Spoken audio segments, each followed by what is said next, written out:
Bismillahirrahmanirrahim. Assalamualaikum warahmatullahi wabarakatuh. Saya namanya Ibrahim Sultan dengan NPM 241125003. Kali ini saya akan menjelaskan resume pertemuan 1 sampai dengan 7 mata kuliah digital marketing untuk keperluan ujian tengah semester. Di sini dalam pertemuan pertama yaitu terkait ruang lingkup pemasaran. Jadi saya mempelajari banyak hal khususnya tentang definisi pemasaran, pasar, kebutuhan, keinginan dan manajemen pemasaran. Di mana pemasaran ini berarti kegiatan untuk memasarkan suatu produk yang dimana dipasarkannya ini kepada pasar. Nah, pasar ini merupakan kumpulan masyarakat yang bisa untuk dilakukan transaksi jual beli. Kebutuhan yaitu kebutuhan terkait dari pasar tersebut, bagaimana mereka memerlukan barang-barang untuk kebutuhan primer, sekunder, dan tersier. Selanjutnya di sini ada konsep 4P. Konsep 4P ini merupakan konsep pemasaran di mana 4P ini melingkupi produk, price, place, dan promotion. Produk sendiri merupakan produk yang dilakukan jual beli, price merupakan harga, place merupakan tempat dari penjualan produknya, promotion merupakan strategi untuk memasarkan. Selanjutnya ada konsep 7P ditambahkan dari produk, price, place, promotion tadi, yaitu people, proses, dan physical evidence. Di mana people ini orang yang menjual, proses itu kegiatannya, physical ini teknis yang dilaksanakan. Selanjutnya ada marketing 1.0 yaitu terkait produk. Jadi tentang bagaimana pemasaran fokus untuk menjual produknya, bukan fokus ke konsumen ataupun value. Karena marketing 2.0 yaitu terkait konsumen, yaitu menjual produk melihat dari kebutuhan konsumen itu sendiri. Dan yang terakhir di sini ada marketing 3.0 fokus ke value perusahaan. Jadi apabila produk dari skincare contohnya, produk tersebut bisa membantu memutihkan wajah. Nah, yang dijual itu bukan memutihkan wajahnya, tetapi value dari perusahaan itu sendiri. Terkait bahan-bahannya alami ataupun yang lainnya. Dan yang terakhir marketing masa depan yaitu marketing yang berkaitan dengan digital marketing itu sendiri. Selanjutnya di sini lingkup digital marketing, yaitu saya mendapatkan informasi tentang definisi digital marketing, manfaat, sampai dengan ke strategi push and pull. Di mana strategi push and pull ini apabila push menggunakan email, iklan, dan SMS blast, karena memang tujuan push sendiri mendorong agar bisa langsung direct kepada customer.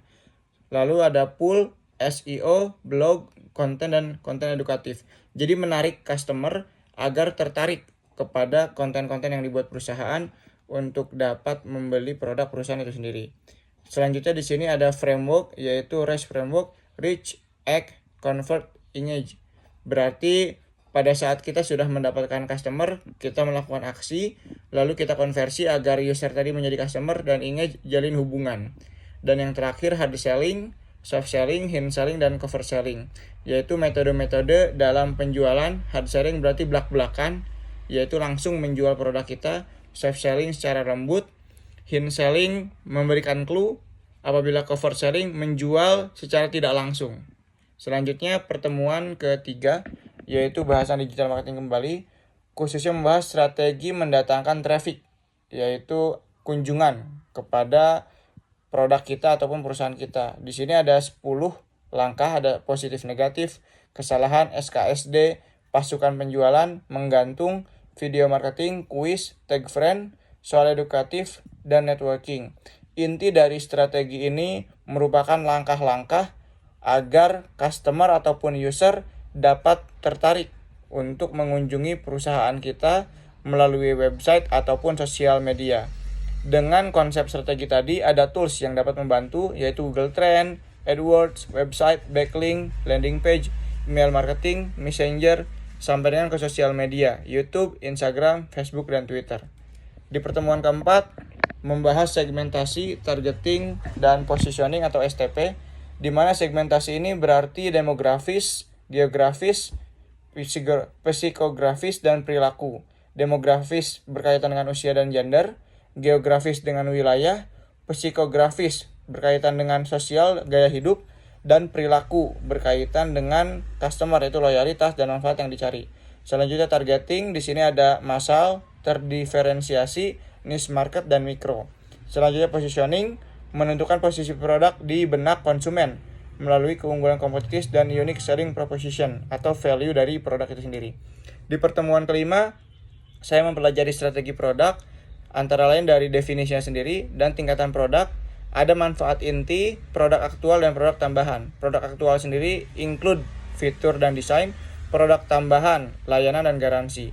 Klasifikasinya sendiri di sini terdiri dari 2, produk konsumen versus produk industri. Dan yang terakhir terdapat produk life cycle, yaitu di mana perputaran siklus yang terjadi di dalam produk, di mana tahapannya ada pengembangan, pengenalan, pertumbuhan, kedewasaan, sampai dengan kepenurunan.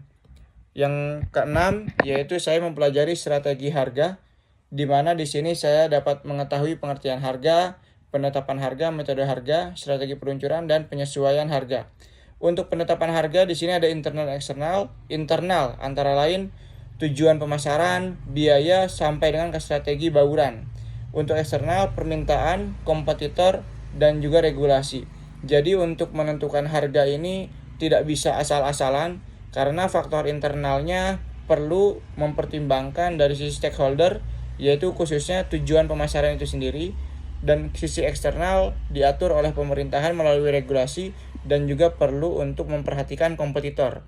Selanjutnya metode harga ada yang markup, target return, perceived value, value pricing, going rate, auction, group pricing. Markup sendiri artinya barang yang kita beli dinaikkan harganya. Target return yaitu berfokus dengan persentase kembali ke kita, sampai dengan ke harga-harga yang lain yaitu berkaitan dengan grup atau pengelompokan barang. Lalu ada strategi peluncuran, skimming, tinggi terlebih dahulu, jadi harganya dibuat tinggi. Lalu ada penetration, rendah terlebih dahulu. Dan yang terakhir penyesuaian harga melalui diskon, segmentasi harga, dan harga psikologis. Dan di sini pertemuan terakhir untuk ujian tengah semester ini yaitu pertemuan ke-7, yaitu strategi distribusi. Antara lain yang saya pelajari saluran pemasaran, antara lain langsung dan tidak langsung. Langsung adalah tanpa perantara, biasa terjadi apabila mau jual beli rumah atau jual beli emas.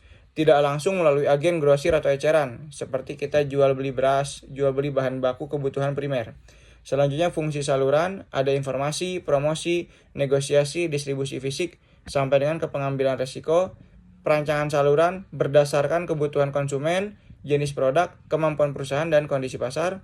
Jenis distribusi intensif, selektif, dan eksklusif. Retail dan grosir, di mana retail ada toko-toko khusus, swalayan, grosir, layanan lengkap, atau bisa dibilang serba ada, seperti itu. Di sini ada contoh perusahaan yang dapat melingkupi modul 1 sampai dengan modul 7 yang saya ambil, yaitu PT Kalbe Farma Tbk atau terbuka. Di sini untuk modul 1, Kalbe Farma memiliki pendekatan pemasaran yang menyeluruh dari segi kebutuhan konsumen, yaitu obat, suplemen, makanan sehat, hingga filosofi pemasaran sosialnya, kesehatan untuk semua. Untuk konsep digital marketing yang dijalankan oleh PT Kalbe Farma, yaitu menjalankan strategi digital marketing dengan memanfaatkan own media. Jadi Kalbe Farma memiliki media sosial sendiri. Lalu ada paid media lewat iklan produk di Google dan Meta Ads. Selanjutnya hingga earned media atau user generated content dan testimoni. Jadi banyak orang-orang yang sudah menggunakan produk dari Kalbe Farma memberikan testimoni, dan inilah yang dilakukan pemasarannya oleh Kalbe Farma. Selanjutnya untuk modul 3, website edukasi dan e-commerce. Di sini terdapat melalui brand, Kalcare, dan Klik Dokter. Lalu strategi video marketing, edukasi kesehatan di YouTube. Selanjutnya ada segmentasi, targeting, dan positioning. Di sini ada demografi, anak-anak, ada imbus kids, dan sampai dengan dewasa. Psikografis, brand, Nutrif Brand Eco. Behavioral, strategi loyalitas melalui Kalcare Point. Selanjutnya positioning, obat terpercaya, aman, dan halal, yang menjadikan positioning Kalbe Farma ini perusahaan yang kuat dalam segi obat-obatan. Strategi produk, core produknya kesehatan dan pencegahan penyakit, aktual produknya kualitas, kemasan, dan inovasi, contohnya suplemen cair, dan augmented produknya layanan konsultasi dokter online via Klik Dokter. Strategi harganya value pricing untuk bersaing dengan obat generik, Penetapan harga tersegmentasi, misalnya suplemen anak, dewasa, dan lansia memiliki segmentasi harga tersendiri. Dan yang terakhir, skimming pricing untuk peluncuran produk premium seperti Hydro Coco atau Blackmores. Sekian presentasi yang saya sampaikan dari resume pelajaran digital marketing atau mata kuliah digital marketing. Terima kasih, semoga bermanfaat. Saya Naman Ibrahim Sultan. Wassalamualaikum warahmatullahi wabarakatuh.